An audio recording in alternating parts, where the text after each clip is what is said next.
We are live. We are live. Hey guys, Carrie Thomas Amaro here. I am so excited. Literally, I was on Zoom with my friend Sahara. We were literally just chit chatting, catching up, and she just started dropping stuff. It was just like, those boulders of juice. She was just like, and I was like, well, actually, she was like, this should be live. And you know me, I'm like, let's go. So literally, we jump on live. So we're here now. And I'm just so excited to introduce her to you amazing people. And we're going to cue the intro and we will be back.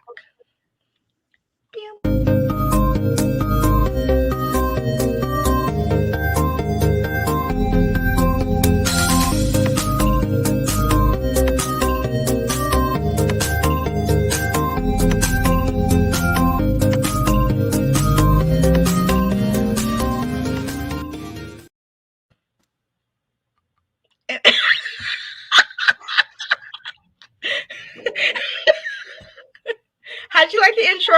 How was it? What did you think? Anything? Fabulous, just like you're a star. Like I even wore my stars for you. I even forgot. Look at me, I'm slipping. I am slipping. How are you, my love? Like we just saw each other like a couple seconds ago. Yes, we did. I am doing well. How are you? How are you doing, girl? I am so good. So first of all, like I want everybody to know about all of you and your amazingness. So I would love for you to introduce yourself to the Carrie community of amazing, beautiful people. And yes, so let everybody know how great you are and how awesome. Oh, thank you, my dear. Hello, everyone. I'm so excited to be coming to you live with Carrie, such a dear friend. I am Zahara Joy. I am CEO of the High Value Woman, and I work with 1% women. I activate 1% women worldwide. So when they hit a plateau and they have tried everything, they seek me out. And so I activate when they have stagnant levels in their love life, in their business. Energetically, I open them up to new levels of flow, fulfillment, and genius. So any challenges they have, we quickly transform them and blow them away. So yes, I'm excited to be here with you. So literally what we were talking about is we were actually talking about Caretober, and Zahara had to give me a little bit of my life back and tell me to get it together. And it was really powerful because I think like what she was kind of saying is like, Carrie, like you have to just say stuff and not, because you know that you're coming from a place of love anyway, you don't have to justify what you say. You just need to say it and you need to walk away. And I thought that was really powerful because I think a lot of times, especially as entrepreneurs, we're still in that seek of validation of, we don't want to hurt people, we don't want to upset people, we don't want to rub people the wrong way. But in real, anytime that we're trying to validate them, we're actually limiting ourselves. We're stopping ourselves and stopping our growth. So when she starts saying it, I was like, oh, throw it on me, girl, throw it on me. Because I think it's a really big problem that a lot of us have, is that we stop ourselves. We're validating, and I didn't even realize, a lot of times we get so used to validating other people that we don't even notice that we're doing it. It just becomes a part of like our everyday programming. Exactly. And that's funny. Part of being, working with the top 1% women in the world, some of the things that I see is what I call secret insecurity. There's a lot of secret insecurity. It creeps up in women's lives where they're not just owning their icons, stepping into it.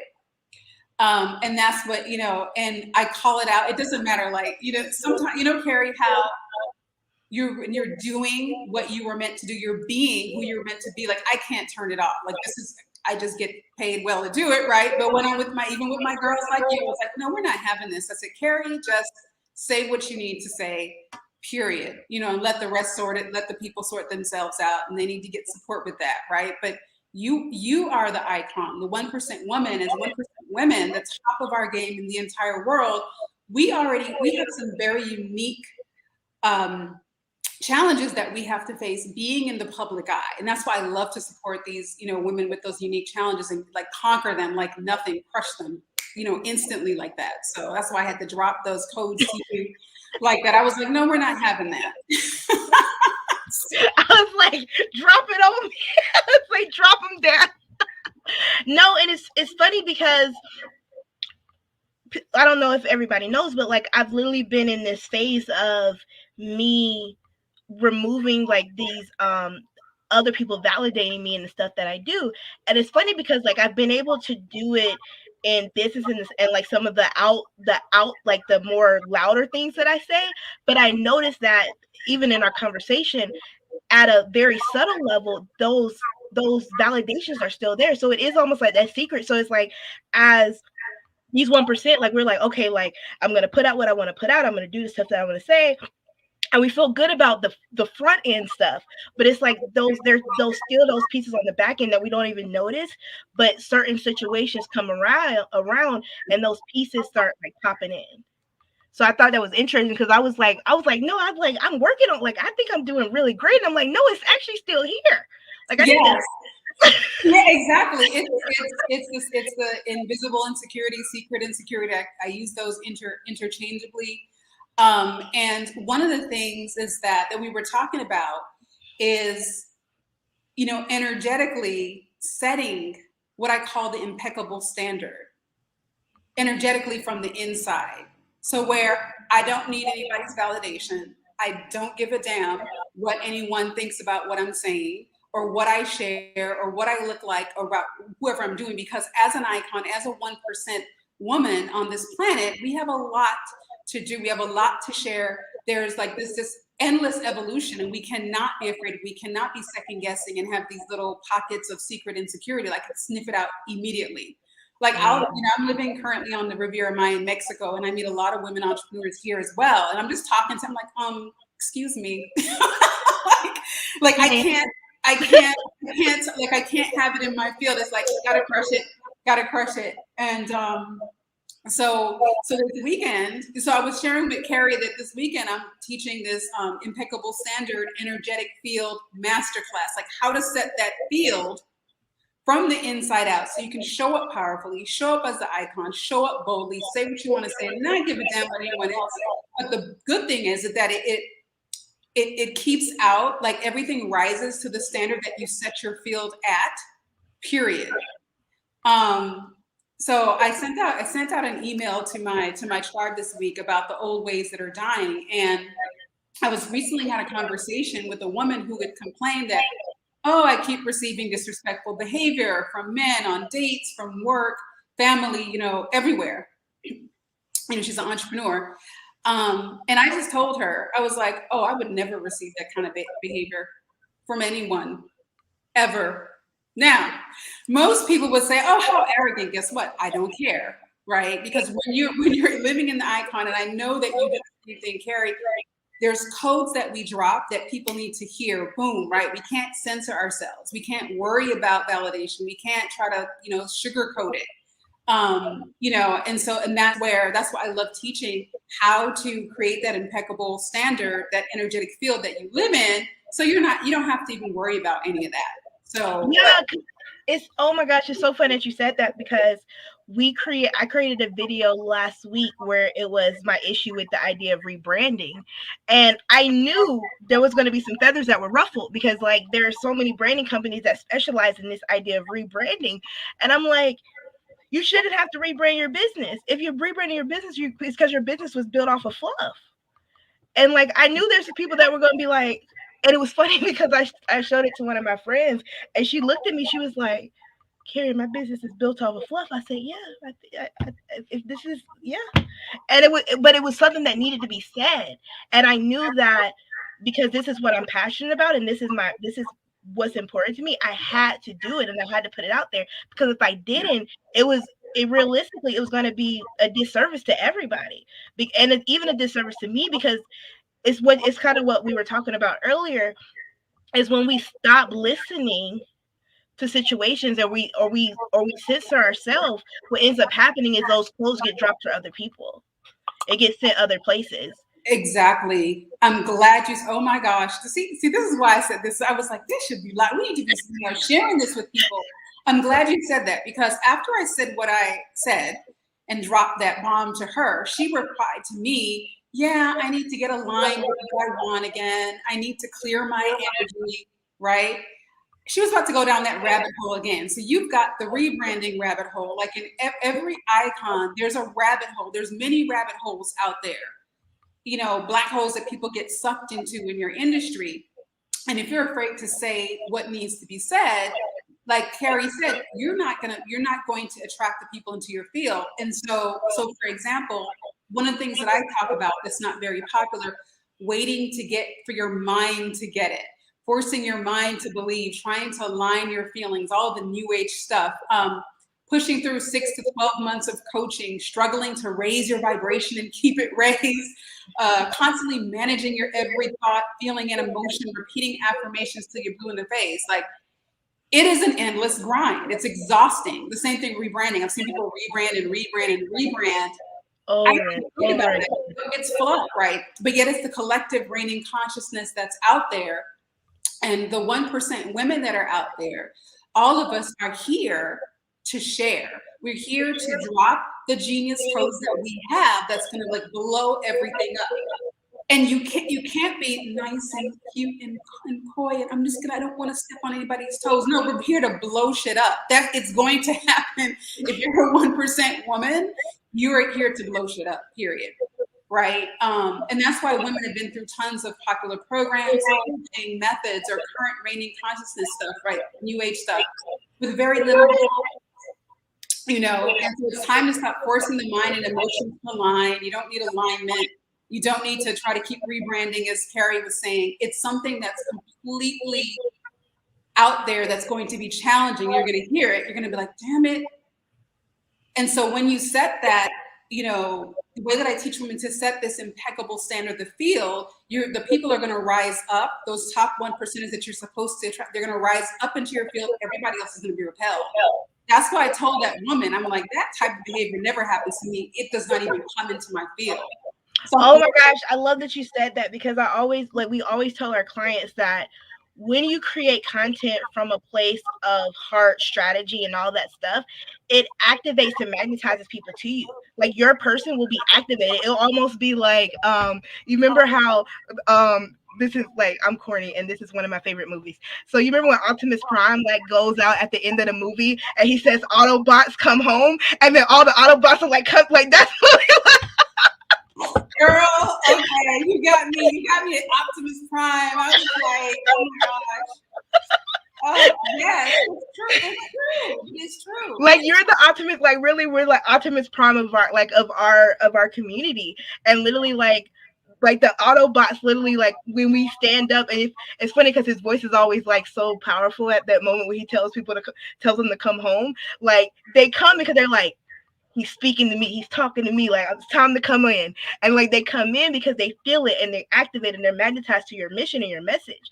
But you can't do that coming from a place of fluff or insecurity or things like that. You have to be strong in what you say. You have to be able to ruffle feathers if you have to ruffle feathers. But if it comes from a place of love and it comes from a place of like truly authentically who you are, like it'll do the right thing. Yeah, and really, and you know what, there's, okay, I know we're live here, but I got to do this again. So, so we were talking about, remember, Carrie, I mentioned about some of the work I do is unplugging the 1% women from the constructs, the current collective consciousness, from the collective codes that are out there. Yeah. This is going to be like, I don't care. I'm just going to say it. Throw it on me. I'm throwing it. I'm dropping the bomb.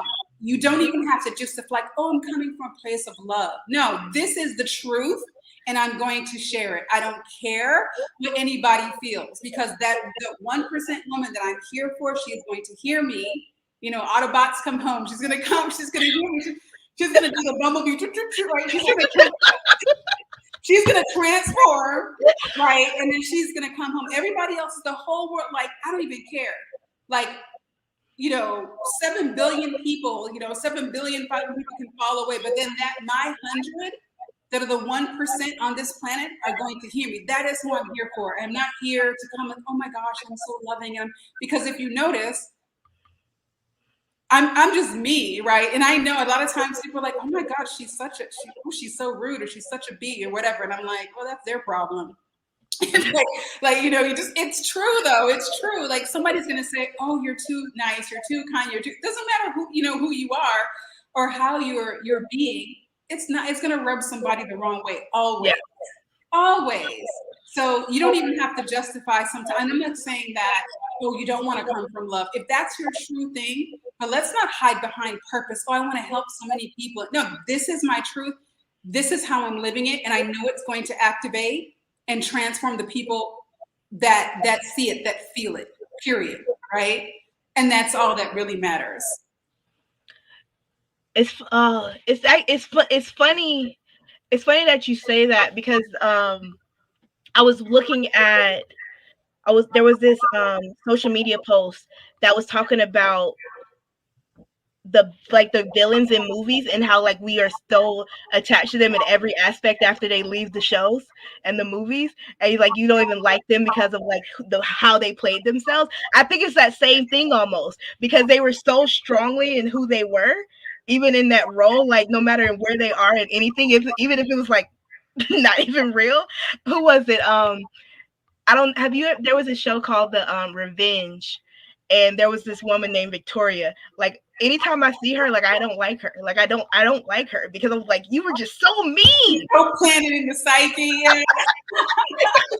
but I think it's that same thing almost, is that when you're you, or even like an actor, when you truly play your role, like that solidifies everything, even if it's in a like either way, because like they say, I think so that's the biggest thing, is like if you stay true to who you are, so whoever you are, yeah. If you always stay there, I think that's the thing. You brought, oh girl, this is flowing. You brought something up that was like, let me share something else. Okay, so that's interesting that you should say that. So there's right now in the collective, right, there's this thing about,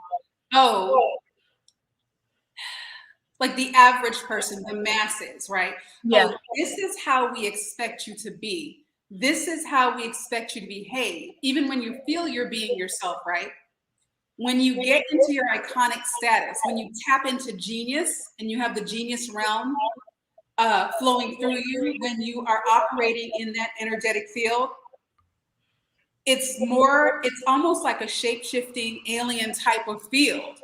So you'll have people, I've even had my own mother tell me a couple of times, like, oh my gosh, you're so cold, because I didn't react a certain way that you're supposed to react or be or do. So it's even being loyal to yourself, but it's being loyal to your genius, because it's not always going to be the same in every single way. This is like the new consciousness that's coming in, that it's going to be pretty hard for a lot of people to kind of to get into, because, oh, you're not being yourself, or you're not, or this is how you're supposed to behave. There is none. There's no more loyalty to that. I'm only loyal to my genius now. Oh, okay. All right. So there's a quote. And so when I was in high school, I read the the essay from Ralph Waldo Emerson, Self-Reliance.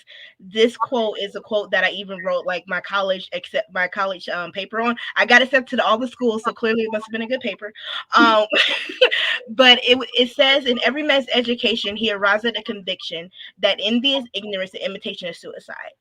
And the moment that I read that, like, I think I was 16. So I was 16, I'm reading this thing and I'm like, oh, wow. I don't need to, like, this is 16 Carrie. I was like, I don't need to conform to what other people say.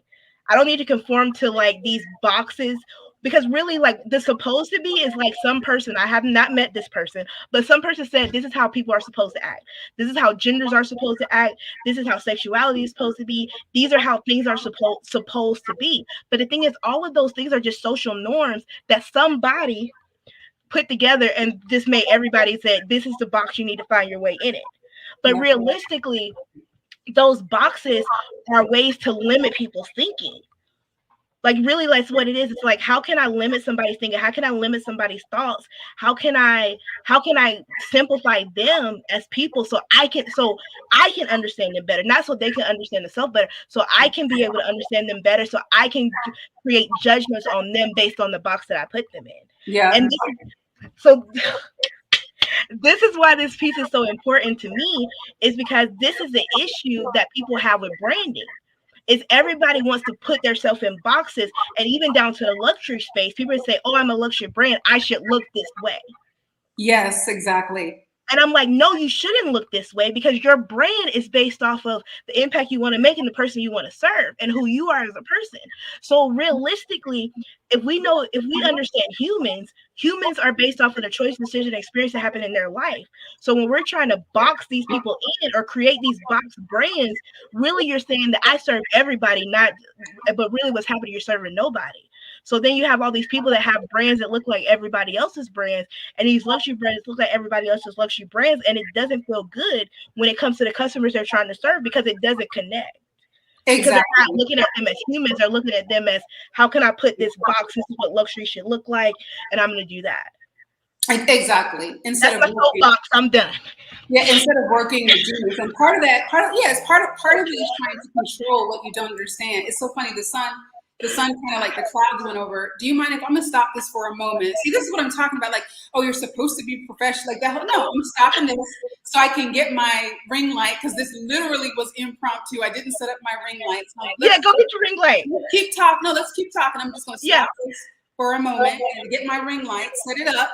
But let's keep talking. But yeah, no, that's my soapbox.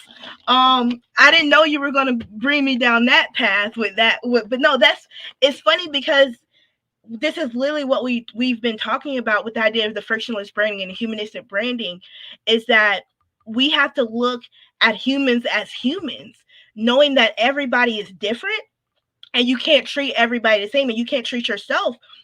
You can't judge yourself or try to seek validation on what you're doing because of somebody else, because their experiences, choices, and things that happen in their life are completely different from yours. So you have to look within yourself, and then going to what Zahara said, is looking at your genius and using that as your way of saying what is in alignment with that, and let me do that. And as long as that feels true to me, that's what I'll do. So I love that. Exactly. Okay. Oh, hey, Light. I know. It's like, well, hold on. Here we go. Yes. Okay. Now we can see. Because I was like, okay. Because this literally, people are like, they're really, it's really impromptu. We thought, I told you, like, she was dropping it on me, and we were going to have this private conversation, and you were not going to get this amazingness and carry soapboxes. Yeah, it was seriously impromptu. I'm just going to, there we go. That's good. I like that one. So, yeah, I'm glad you said exactly. So basically, part of the work that I do is unplugging. So you can just flow with your genius, not with step by step by step, or the box. We even put ourselves in boxes because of all the conditioning.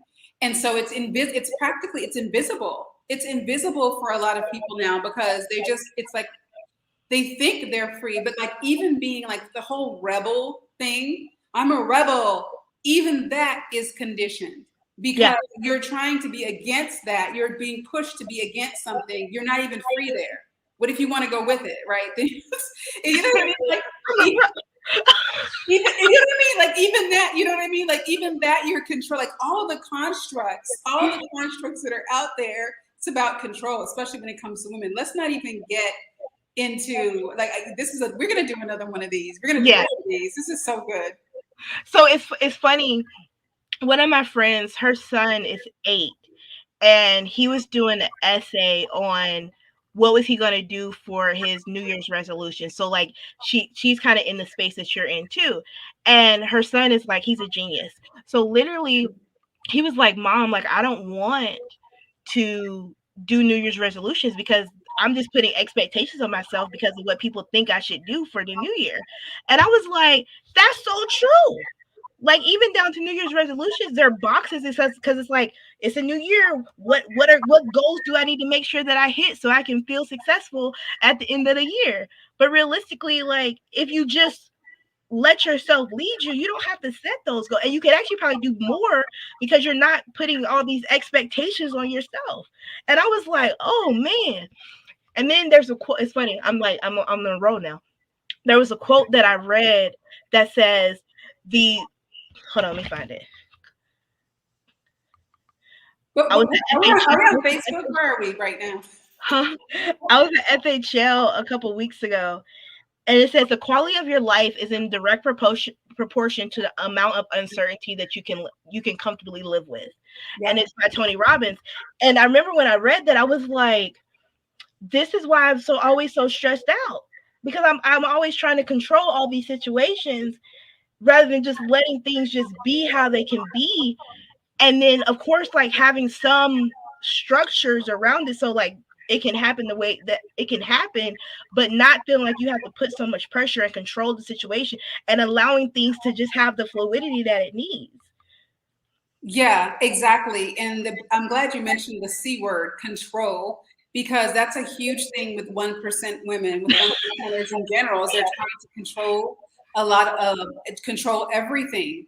And magic happens outside control. The Yeah. unimaginable expansion happens outside of control, which is why it's so important to unplug, which it's so important to just like, okay, I have my impeccable standards. I'm not trying to control with boundaries. I'm not trying to control with ultimatums.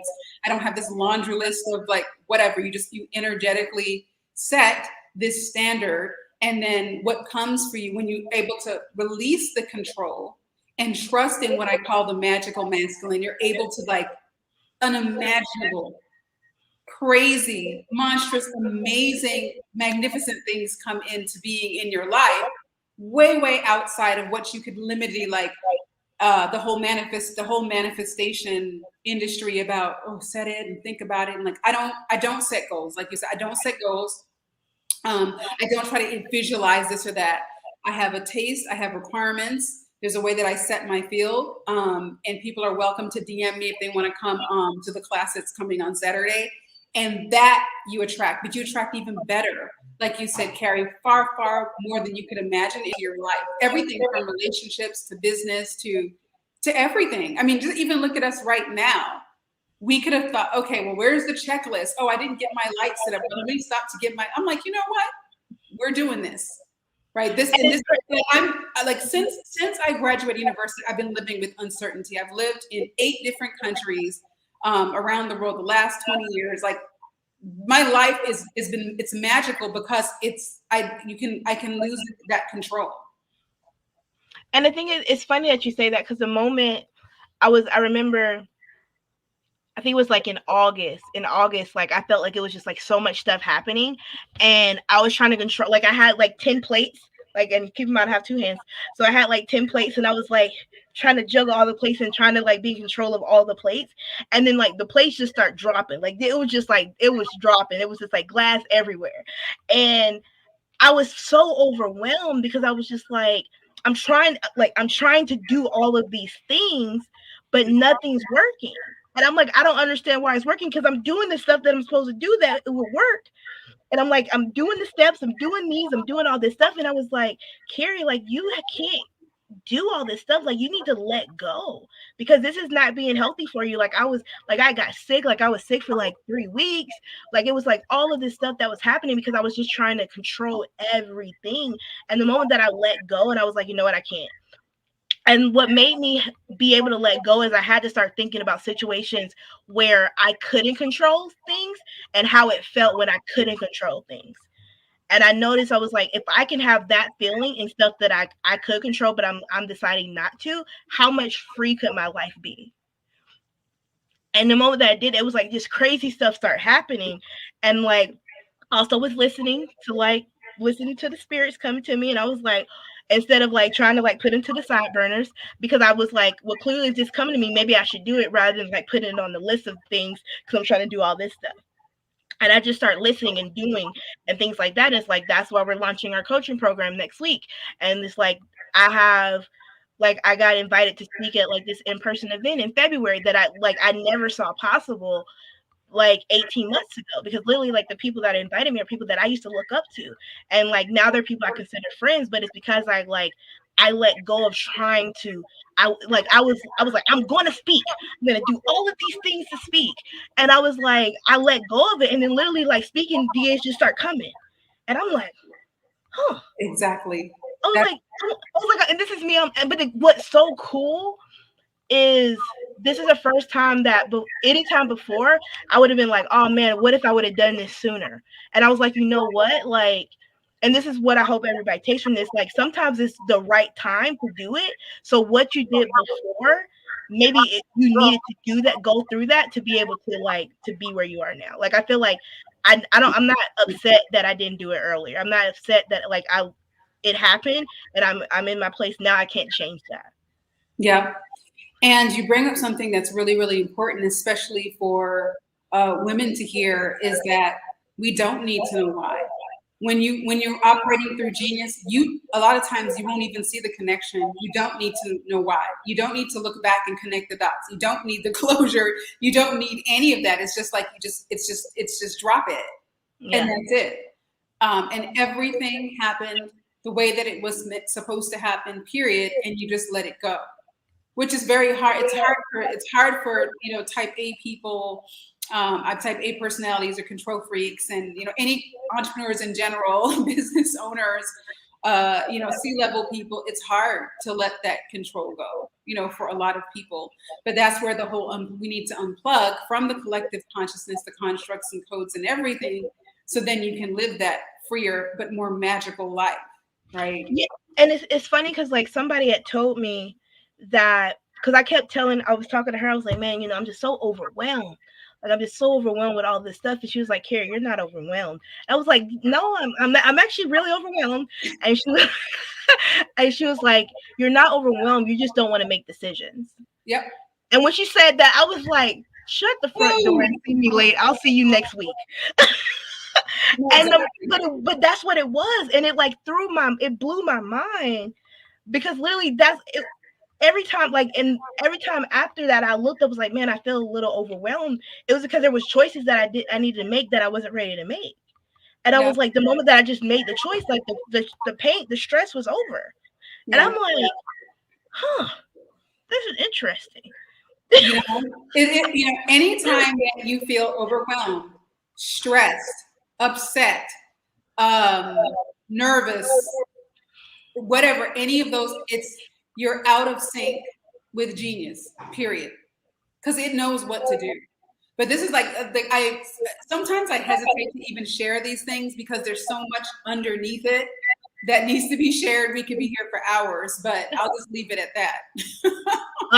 It's just crazy. Like this has been these past 3 months, like these 2 months have been so interesting, and I'm just saying, like I'm excited to see all this stuff. Like I'm shifting into like I'm calling this Carrie's Quantum Leap quarter.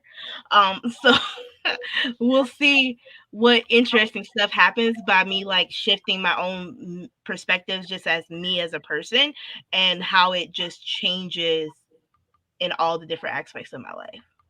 Yeah. No, that's perfect. That's great. That's the way that it's, you're living it. I'm glad you're living it in that way. Just allowing the magic to show up, allowing the magic to unfold.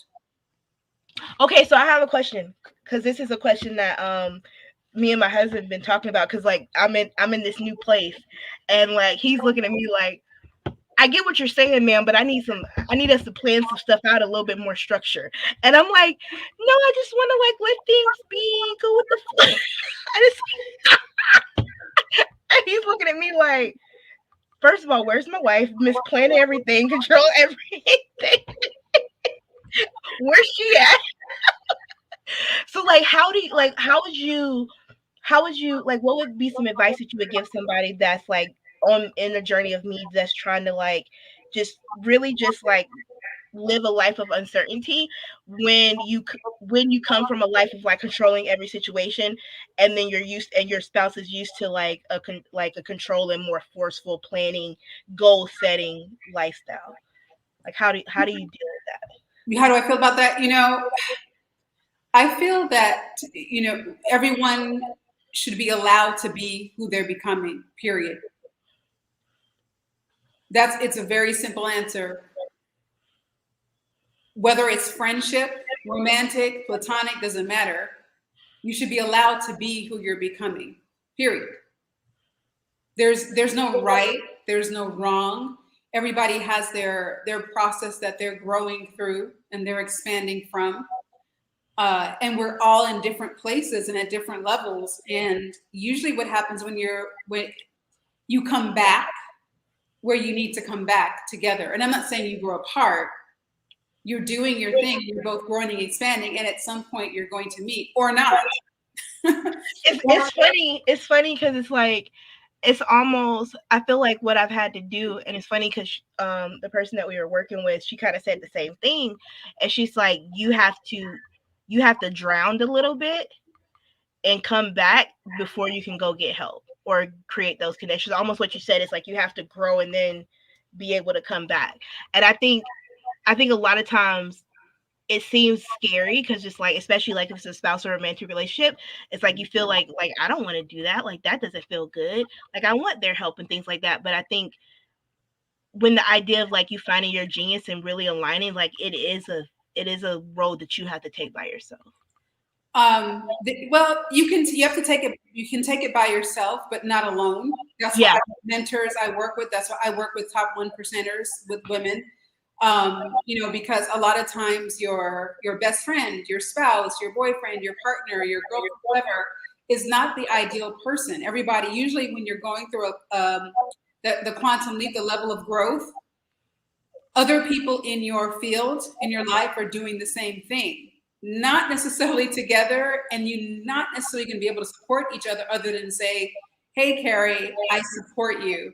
Is there anything I can do to support you better? But not trying to mentor or coach you or, hey, let's get in alignment. That's another collective consciousness thing. No, we're not in alignment. I'm growing in my genius here. You're growing in your genius there. And, we're going to elevate each other's when it's time to come back, when it's time to solidify. But it's an ongoing process. It's funny that you say that because it reminds me of this story that I say that the 12 steps of recovery play a big part, like actually has very universal uses.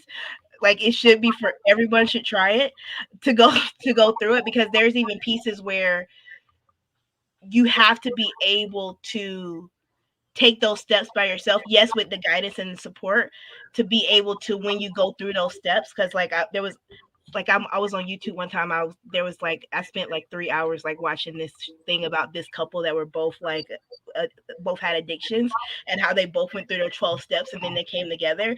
But it's like they had to create these separate journeys to be able to do it. And it was very interesting. I was like, man, like I was like, this needs to be in the real world. People need to see this. Like this stuff is powerful. But it's like you have to, like a lot of times you do have to take those personal journeys with help. I completely agree with you with the fact that you need a mentor, because there's sometimes, even for me, I was doing something and I was like, this doesn't feel right. This is a little weird. Let me actually call her and ask her what this means, because like, is she supposed to be talking to me like this? Am I supposed to be hearing these thoughts? This is a little weird. Yeah, I mean, but sometimes, and there's like codependency, which is like in the whole collective coaching industry, which is like, I'm not a part of, not a coach, that people are like constantly, right? But then there's the, hey, I'm in a pothole trying to dig myself out and fill at the same time. You can't see what you can't see, the invisible parts. And that's where the mentor, been there, done that, can easily see, like can drop a code, drop a line. You're like, boom. And it's like, you've been struggling for a week, 2-3 weeks, trying to like, no, I don't know. They come in and they just drop. And then you're like, oh, I can see. And then it's done. That's what that thing was. Moving forward. Thank you. Yeah, no, like I think that like what you do is so cool, because like it's funny, like as you grow and stuff, you learn more stuff. But like I didn't know this like 18 months ago. Like this whole world was non-existent. Like I didn't know anything about this. Like, so all this is still like so new to me too. So I'm always like, this stuff is so cool how they do all these cool things. Like the human body can control so much that we don't even realize. Like it's just crazy. So anybody who is watching this, like, you need to DM her like right now so you can be a part of her workshop on Saturday. It's available live, and she also will have recordings. So if you're not available to be in person, you can come see her, watch the recordings. She's amazing. Like what she do is amazing, and like, come on now, she's a freaking rock star. Like, did you not see all the amazing that she put out here already? Thank you. You're so sweet. This has been amazing. Yeah, feel free to DM me. It is going to be life changing, because, like, you know, the impeccable standard. Once you set that energetic field, you know, this is the end of, and you know, a lot of the coaches in the manifestation community out there, I don't care what people are going to say. Just like you were talking about the whole rebranding thing, you have to speak your truth, the truth, period. Because people need to be able to wake up, to be able to have the instant transformation they have, and not this constant struggle. And you know, I call it the personal development the merry-go-round, you know, that people stay on.